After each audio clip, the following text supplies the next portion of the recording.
My name is Darren, I'm 34 years old, I live in Llandrindod in Paris, in Mid Wales, which is a rural area. I am somebody who has Asperger's traits, and I was diagnosed when I was 19, and it's been an uphill struggle since then, but because I have traits, I feel like I can be one of these inspirational people to help people and things like that. Because my job is, I work in People First, which is a self-advocacy organisation, which helps people with learning disabilities speak up and campaign for their rights. No, in my spare time, I spend weekends and most evenings. I try and, when I'm working, I come home, I see my daughter, because my daughter is, my mum lives next door to me, so I get to regularly see her, and I regularly get to spend time and do things with her, which is important for me, because family is totally important, and she's very important.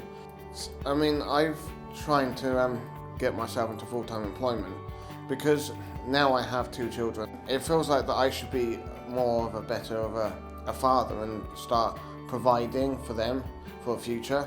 I currently work with an organisation called Shaw Trust, who's helping me look into work.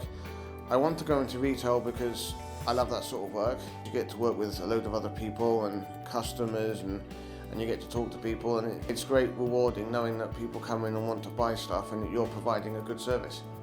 A lot of stuff that the Welsh Assembly, like the devolved powers that they've got, like health, social care, even transport, because we find that in rural areas a bit of an issue, is that you should be voting so you get the right sort of person for you to be your AM, and making sure that you get the best for your life.